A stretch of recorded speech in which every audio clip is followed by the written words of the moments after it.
Did you get a chance to meet with the royal family? And if not, how was it like having them there in the building? Jesus, Mary, and Joseph? The Prince and Princess of Wales. Oh, no, I did not. I'm only familiar with one royal family. I don't know too much about that one.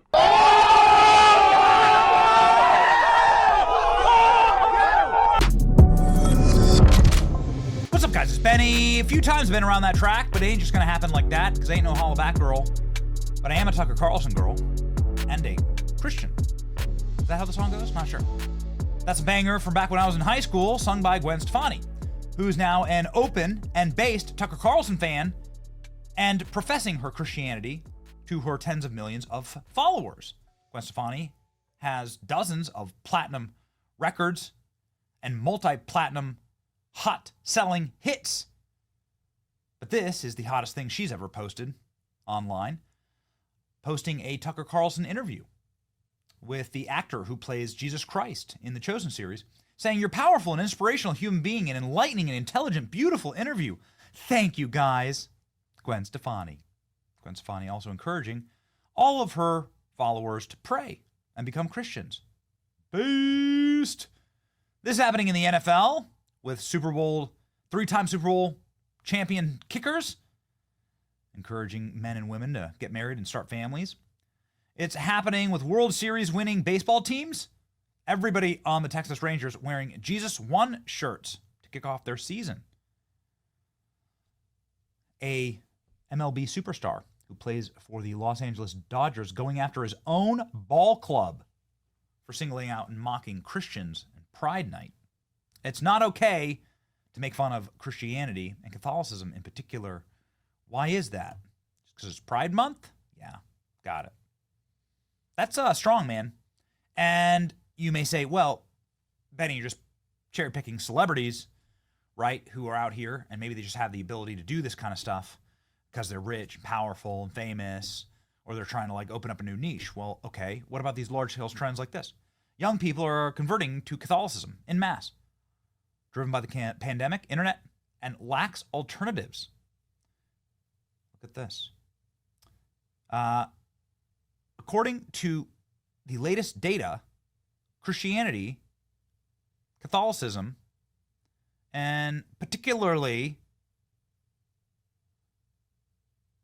original Christian liturgy is seeing a massive resurgence, driven by young men, which is, of course, what will always lead Christendom. Christianity is starting to make a comeback in the U.S. and other Western countries, led by young people. Decades-old long decline has stalled, shaping the future of Gen Z, drivers towards a religious revival. We've seen a plateau of non-religious Americans, says Ryan Burge, political scientist. Gen Z is not much less religious than their parents. That's a big deal. Christians born in the 1970s, Americans born in the 1970s, 63% Christian. 1980s, 53%. 1990s, 46%. Goodness gracious. But there's been no decline between the 90s. Okay, well, I guess you can see that. I mean, I guess you have to reverse the trend at some point. Gen Z, the gap is closed. Young men join the church. Young women leave it. Current trajectory 6, the gender gap will flip. Many young people have turned to religion to find community and connection. After isolating years of the pandemic, Gen Z hit harder than most. We'll take it, man. That's awesome. It's wonderful to see. They're saying that also in France and in Britain, you're seeing reversals of non-religious sections of the population, like converting to Christianity. Young men leaving traditional churches for masculine Orthodox church Christianity in droves. Well done. And then we've started to notice not just the broad trends and not just the celebrity trends, but the trends of some of the biggest and most prominent atheists in the world. Joe Rogan. It's a post we made. This was over a year ago. In March of 2024. Did millions of views. Joe Rogan, known atheist and agnostic, had a chilling spiritual awakening live on his show. After describing the moral decay of society, Rogan breaks down and says, we need Jesus. And then he begs for Christ's return. It's a remarkable clip. Check this out. as time rolls on, people are going to understand the need to have some sort of divine structure to things, some sort of belief in the sanctity of love and of truth. And a lot of that comes from religion.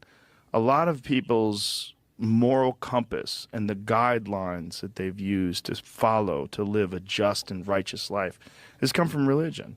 And unfortunately, a lot of very intelligent people, they dismiss all of the positive aspects of religion because they think that the stories are mere superstitious fairy tales, that they have no place in this modern world, and we're inherently good and your ethics are based on your old moral compass and we all have one. And that's not necessarily true.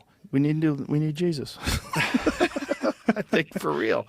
Like, if he came back now, it'd be great. Like, Jesus, if you're thinking about coming back right now, now's a good time. Yeah, pretty soon. Yeah, now's a good time. Incredible. Joe Rogan, arguably the most famous agnostic or atheist on earth, saying we need Jesus and we need him to come back now. But it gets more based than that. It always gets more based. Here we go. Joe Rogan starts going to church as faith resurgence gains momentum, Christian apologist claims. Let's read. Podcast host Joe Rogan, the most listened to and successful media personality on earth, is apparently making a faith-driven change on his Sundays. He's going to church.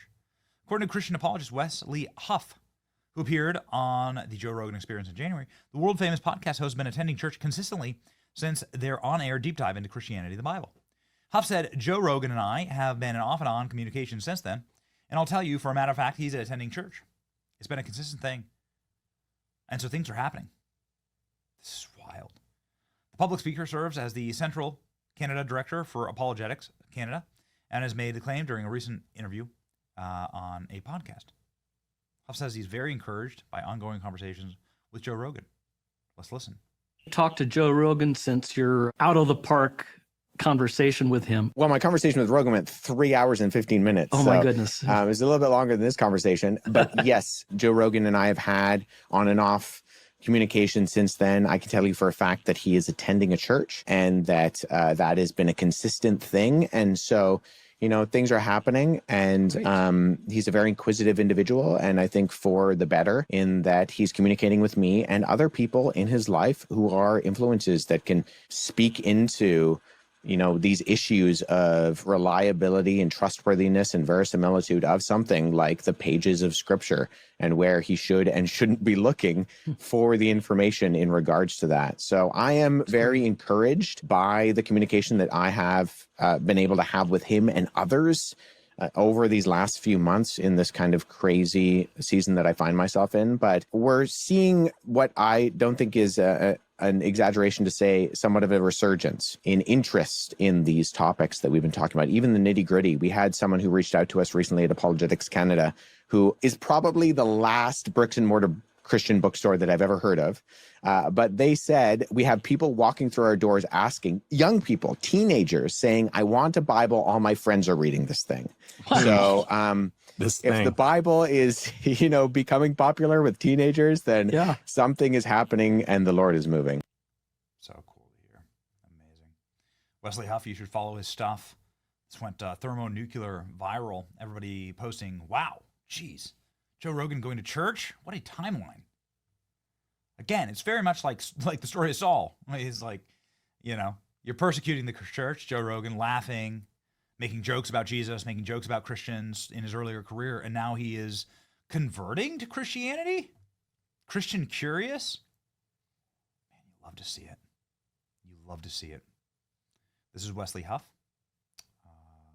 I just followed him. You should follow him too. And he's a man who can be credited for Christ pilling Joe Rogan.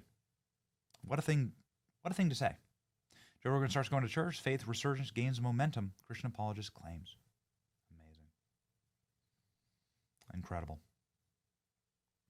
Joe Rogan has then, since his podcast, gone out and made some remarkable claims. People will be incredulous about the resurrection of Jesus Christ, and they're convinced the entire universe was smaller than the head of a pin, and for no reason than anybody has ever adequately explained to me. Instantaneously became anything and everything. Joe Rogan questioning the theory of evolution, the Big Bang. Man, things are getting based. Things are getting based. It's just beautiful, beautiful to see. What a massive influence God can have in your life. And be it that it is Sunday, we profess our salvation and our faith. And we are all constantly looking for ways that we can be salt and light to the world as well. You just never know how God's going to move. This is extremely encouraging. We hope it encouraged you, ladies and gentlemen. Share, like, subscribe for more salt and light to the channel. It's your boy Benny. See ya. Christ is King.